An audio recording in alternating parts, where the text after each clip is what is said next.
Will do well. For more information, go to philsgang.com or give us a call at 877-600-4264. When the stock market is up one day and down the next, you need experienced advice from a pro. Hi, I'm Phil Grande of philsgang.com. I know you're sitting there watching the stock market. You're going, what? Is this nuts? Market goes up 700 points. Next day it goes up 800 points. Then the market goes back down. Then it goes back up.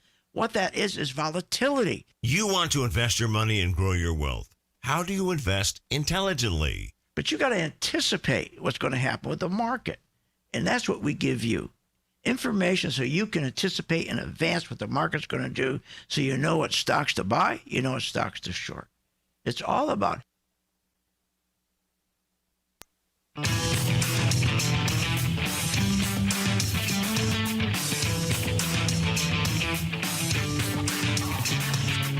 The stocks discussed on Phil's Gang are not in any way a recommendation or solicitation to buy, sell, or hold. If considering acting on information presented, we first recommend you seek out a competent, licensed professional for advice.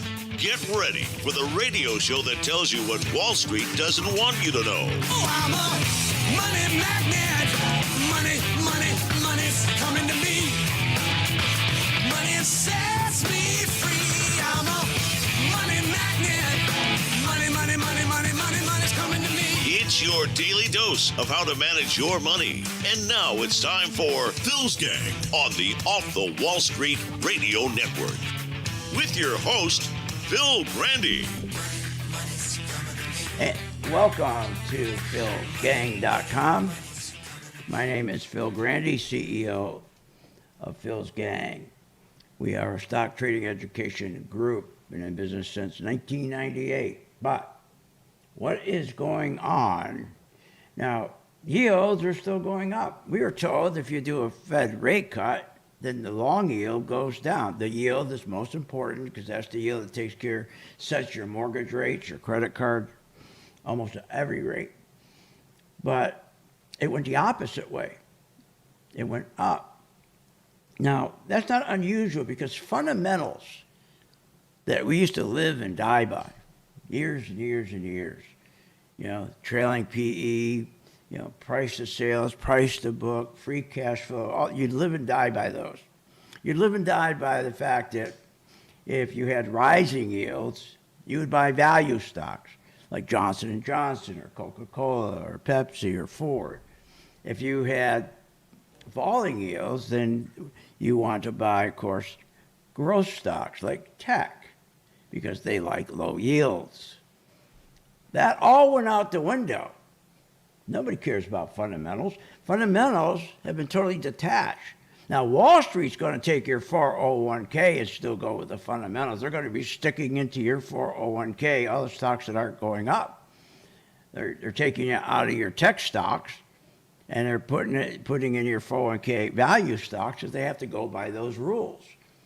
So what happened is that we were told when Powell cut the rate that these yields, the long yields, would go up and would go down. And we all knew it wasn't going to happen because we had too much evidence. In 2007, we saw the same thing. They did the rate cut and yields supposed to go down, but they went up. But we had about a 30% crash in the market. And then what happened was we knew when he was cutting those rates, and he said, I'm going to cut them because I got to give corporations a rate cut. They need a rate cut. If I could just give them a rate cut, they'll start employing people. Well, that was a bunch of crap. We all know that. What are you, nuts? That's not why he was doing it. Corporations didn't need a rate cut. They needed confidence that the economy would get better. The strongest group of buyers, our middle class, would get strength back, and they would get a dollar that would have strength again. That group between 35 and, let's say, 48 years old is gone. They're tapped out. So why would factories start cutting rates? Of course not. But then on Friday, we had another announcement. The announcement was, oh my God, corporations, the tech companies who give students from India all these jobs. They give them a visa. It's about usually a visa. If Apple's going to hire somebody from India, they pay about $1,000, or say $1,000 to $5,000. But Trump said, no, we're going to turn it up now, $100,000 for everyone you hire. Now that's not going to affect the big companies. They can do that. It's going to affect the small companies. So over the weekend, everybody, between Friday and Sunday, everybody was going nuts. So we're going to open up, the market's going to be down 1,000 points. I said, no, it's not. It's going to be down 1,000 points. You know how many times the markets was supposed to be down, but we're making our 24th high on Friday? I think it's 24. I lost track. Every day is a new high.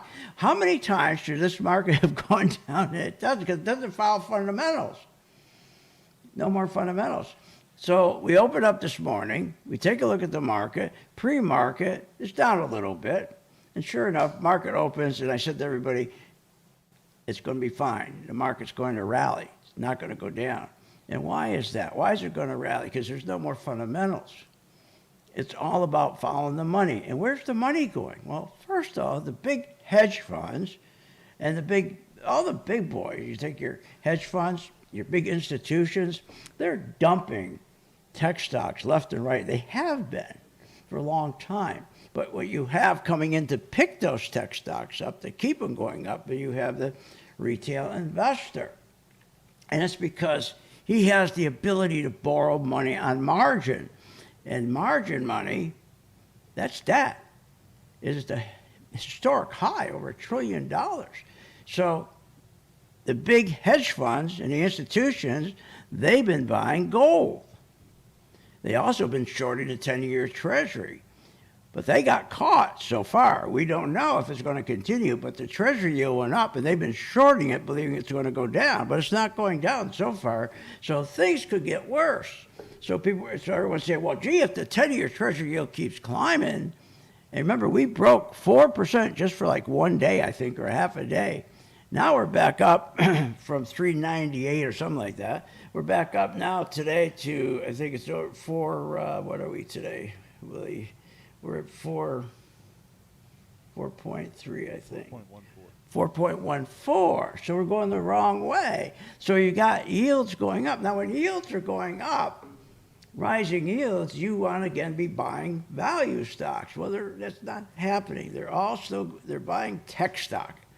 See, again, I don't care what happened with this Visa announcement, 100,000.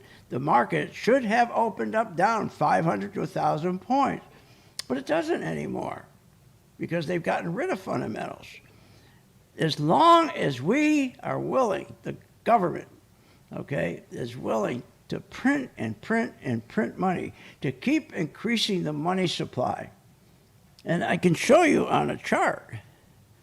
I'll show you on my M2 chart. You can see it right here.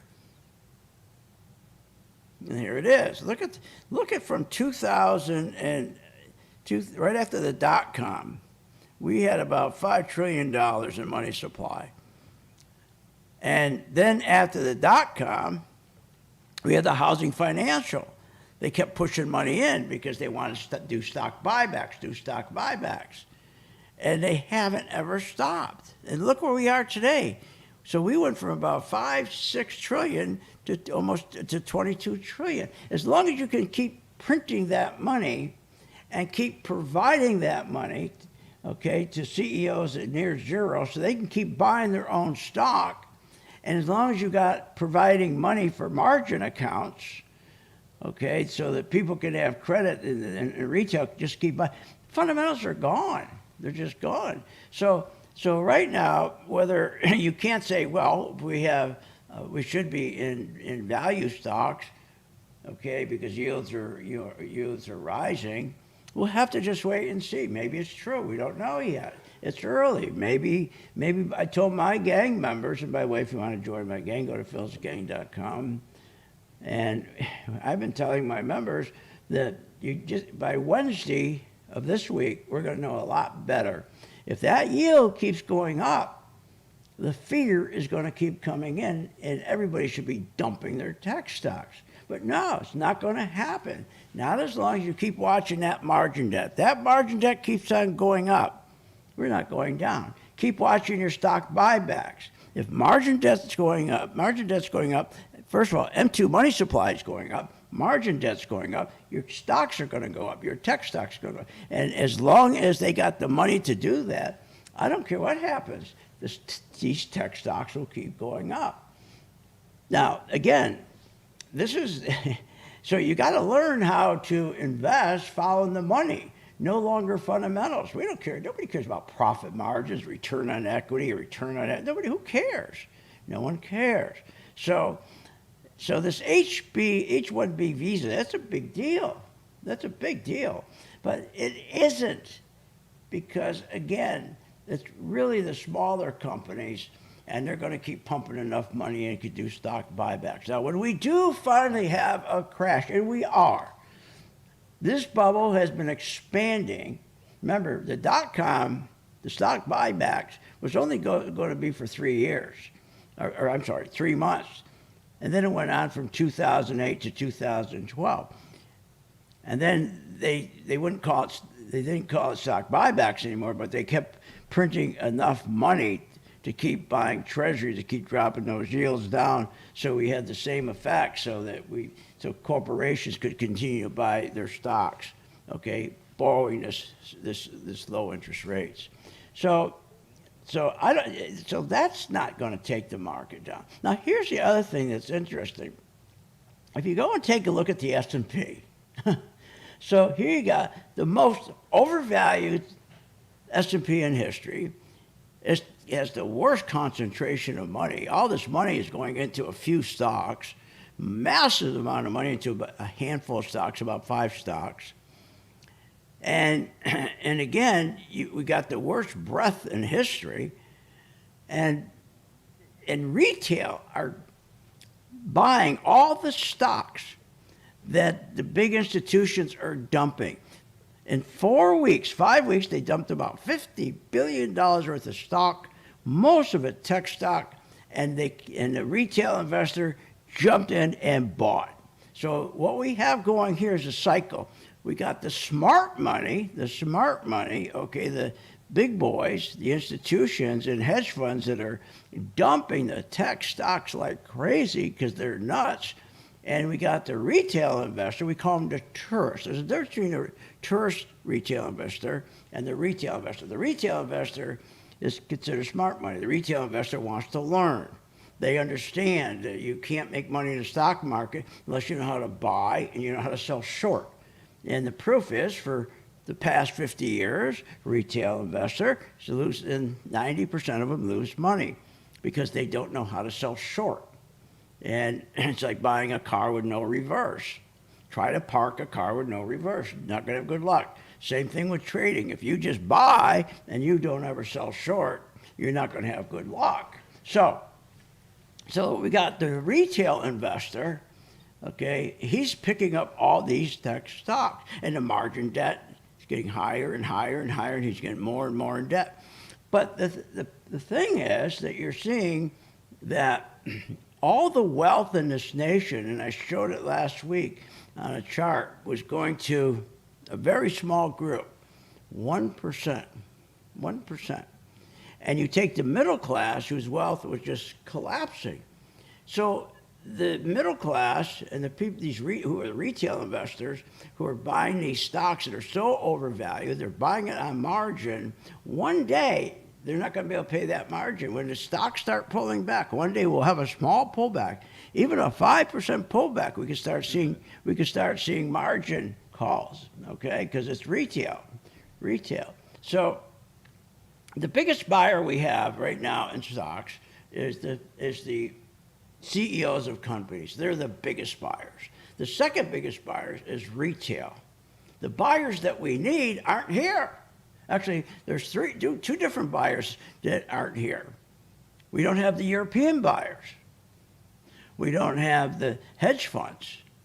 And again, if you don't have the Europeans, you don't have the hedge funds, you don't have the institutions, you just have the retail, they don't have sustainability. Yes, as long as there's credit, okay, as long as they got these margin accounts. But that's what you got to watch, okay? And then you'll know when this thing is really going to take a dump. So now if you look at the stocks, if you look at most of in the last, as I said, in the last 4 weeks, the hedge funds and institutions dumped $56 billion worth of stock, most of it tech. And if you go look at the retail investor, okay, as I said, he's dumping out of take NVIDIA. 1 minute. One of every $3 that goes into NVIDIA is from a retail investor. Now, NVIDIA accounts for 33% of the S&P gains, 33%. But remember, 81% of the revenue comes from 6 customers. 35% of revenue comes from 2 customers. They're talking about the biggest customers. So 81%, now they got thousands and thousands of customers, but I'm saying that the majority, the 81% of the revenue is with 6 customers, and 36% is with 2 customers. And of course, then you got all the retail. Now the S&P, think about this, talking about how the market can go down. It's setting up to go down, but who knows when. I can tell you when the margin accounts start breaking, when they can't meet their margin costs. The S&P in 2024 was up 19%. 19%. The Mays contributed 67% of the 19. You know what else? We'll talk about when I get back.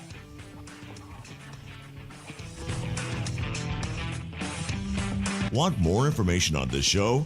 Go to philsgang.com or give them a call at 877-600-GANG.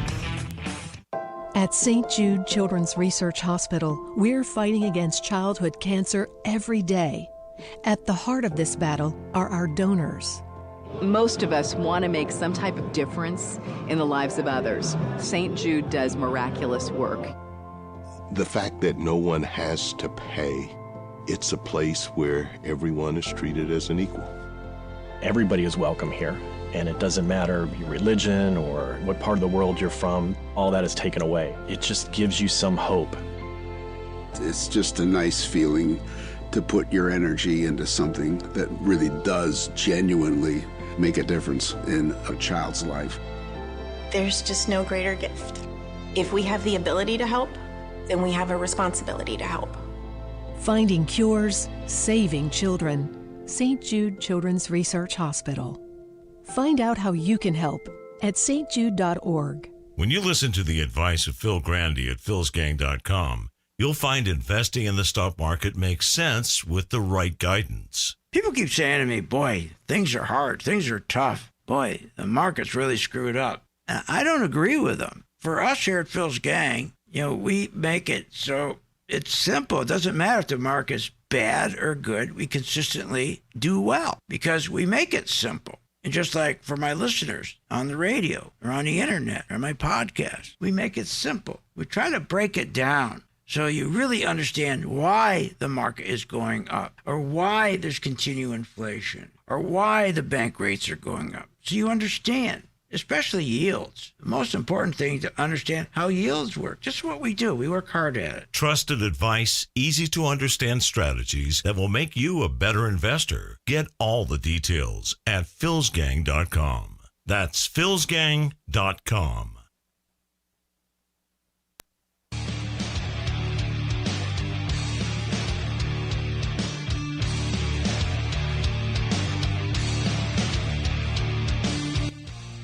Welcome back.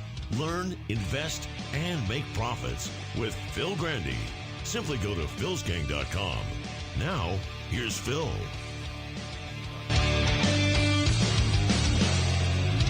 And welcome back to Phil's Gang. Now again, to join my gang, it's easy. Go to philsgang.com. It's free for 10 days. And we'll show you our system and how to buy stocks properly by following the money. Fundamentals? Sure, everybody follows fundamentals, used to anyways, but the whole market's changed. So check it out. The most important thing is you've got to learn with not only how to buy stocks long, but you've got the other half is sell them short. So when the market starts breaking down, and it will, we'll have the biggest crash ever it's going to happen because the bubble continues to get bigger and bigger and bigger. So we could have this bubble for another 2 years. That's right. If they keep on printing money to make it available for stock buybacks, and they keep giving easy credit to retail investors, to tourist investors, this could go on for a very, very long time. But it's the 1% who's benefiting. It's the 1% who's benefiting from Wall Street. They're making a fortune. Who's suffering is the middle class, who is our biggest contributor to consumption, to purchasing. If we lose that middle class, which we are losing, because their income is getting worse and worse because all the money is going to the 1%. The person between 35 and 45 with a couple kids, he's suffering like never before in this country. He's suffering. And nobody in Washington gives a damn because these crooks in Congress, okay, not all of them, we have some good congressmen, but some of these crooks in Congress, they're trading stocks. They want this rally to keep continuing. Look at Nancy Pelosi. I mean, she made a fortune, her and her husband. They don't want this to stop. If they were really good Americans, they would stop stock buybacks long ago. Because stock buybacks, remember, really should be a crime. It used to be a crime. It was crime. You'd go to prison doing stock buybacks. But that changed under Ronald Reagan, because when he took over from the peanut farmer, Carter, we were in such a mess. He was trying to do anything to get the market going. So he did it, but he did it for a very short period of time, a couple months. When Obama took over, he said we're only going to do it for a 3 months. We ended up doing it from 2008 to 2012 because he owed Wall Street. It was Wall Street who put Obama in to the Oval Office. He owed them. So that's why we kept doing these stock buybacks. We kept creating zero money. Now, how do you get zero money? Well, pretty easy. All you do is print. You take the money, give it to your 5 biggest banks. The 5 biggest banks go buy treasuries at the auction. Treasuries, yields drop. They follow the Fed rate. And that's what they're doing. But stock buybacks is a terrible, terrible thing. Because, as I said, every time you buy a stock, you're a CEO, and you buy your stock back, you're taking it out of the market. Your stock is instead of having, say, 100% of your stock available, okay, it's now down to 40% of your stock. Now, I'm exaggerating for the point. And so what that does is the remaining shares go up without, it's called unearned increment. There's no value. You didn't do anything for it. You didn't have sales. So if your stock went from $20 to $200, it wasn't sales that brought it up. It wasn't revenues that brought it up. You didn't have earnings. When you hear all these earnings, how these earnings are fantastic, it's all crap. It's all crap. What are you, nuts? It's crap. There's no earnings. They're masking it. So the longer you do this, the bubble just keeps getting bigger and bigger. Now, what's interesting is this. When you take the S&P 500, there's only a few stocks that are driving this whole market. Now think about this. In 2024, the S&P gained 19%. Of that 19%, the magnificent 7 stocks contributed 67% of the 19. You tell me that's a healthy market? What are you, nuts? 2025, since January to year to date. This is even getting worse. The mags have contributed, or the S&P, has contributed 13%. But the mags contributed 73% of the 13. You're talking about terrible, terrible breath. Now, think about this. The stocks that drive in this market is Google. The returns are 47%, double. Amazon, double digits, 27%. NVIDIA, 25%.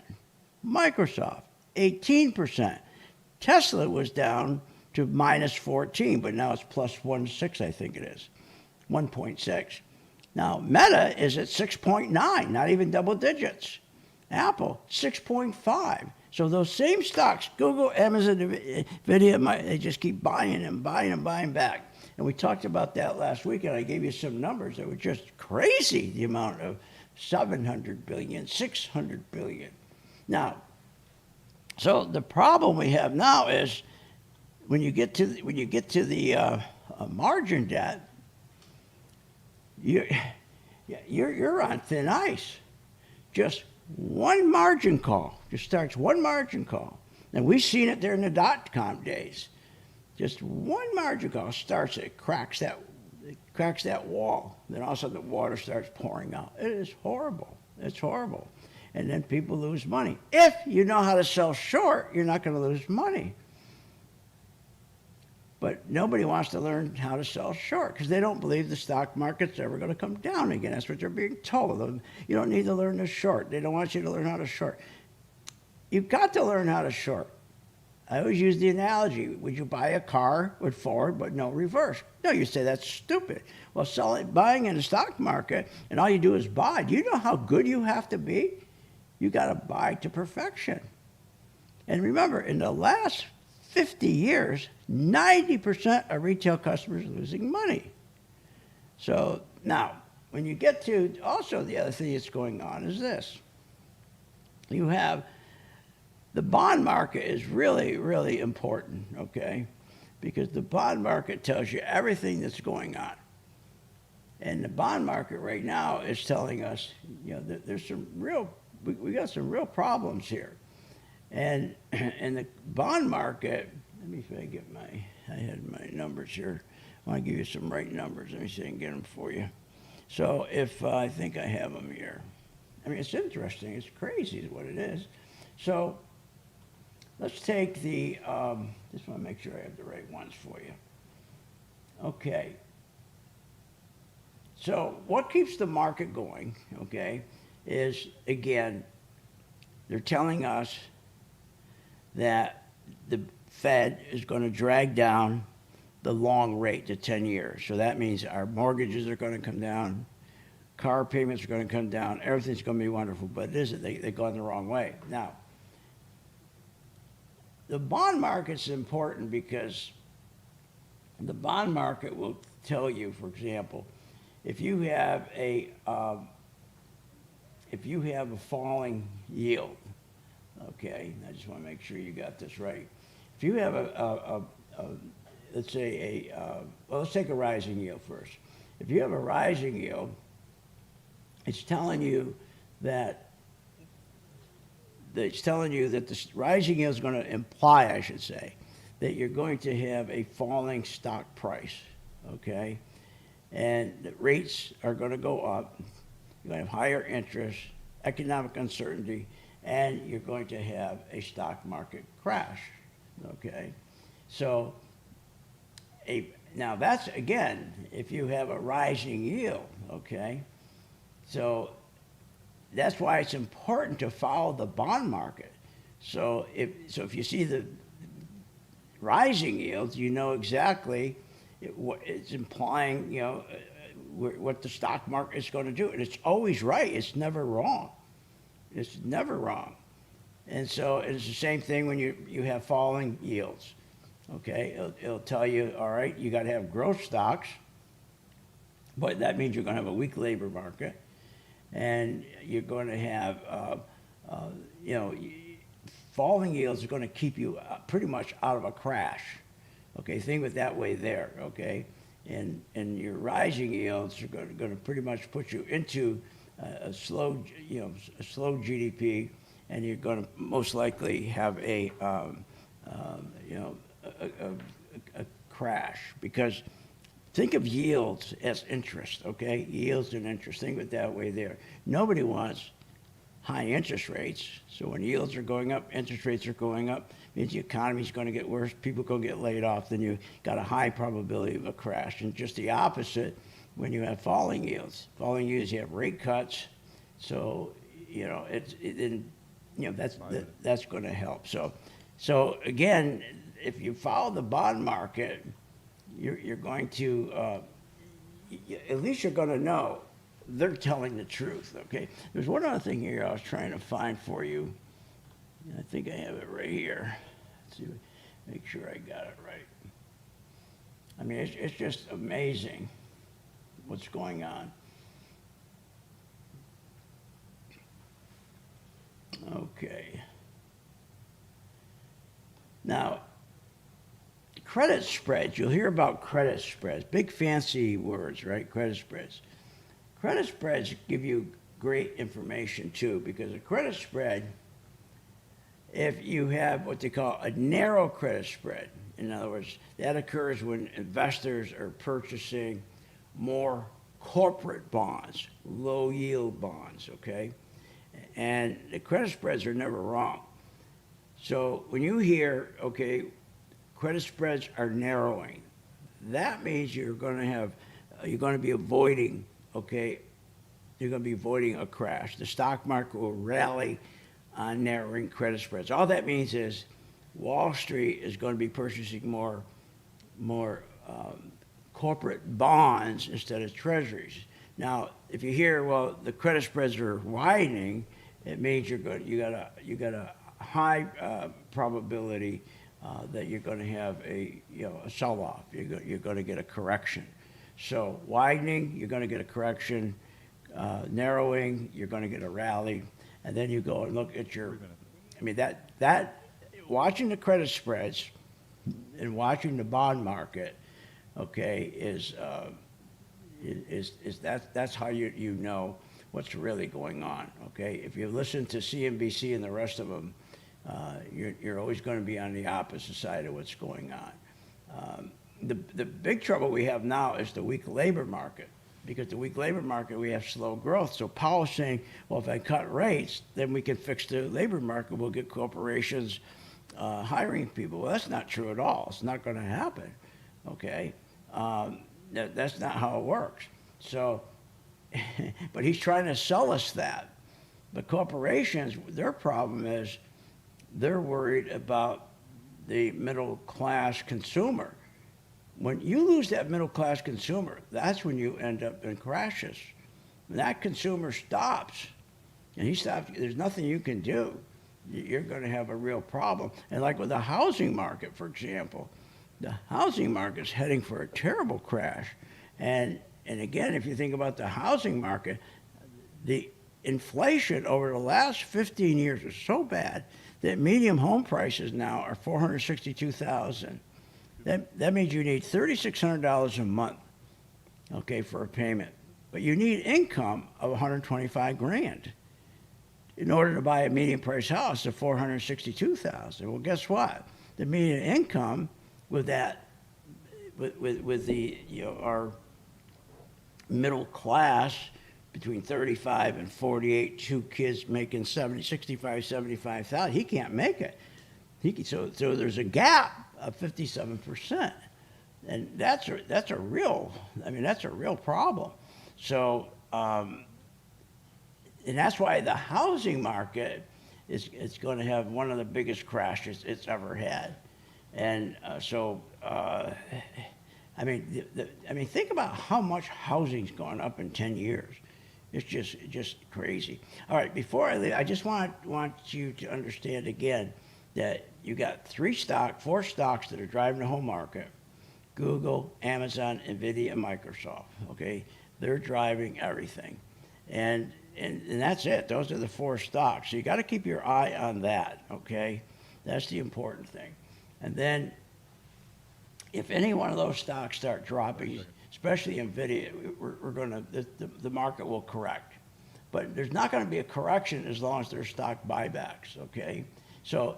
And if you watch the credit spreads, that will tell you if we have a high probability of a correction or crash or not. That's actually one of the best things to look at. All right, let me help you with your stocks. Get my stock picks, and we'll teach you. philsgang.com, free for 10 days. See you on the charts.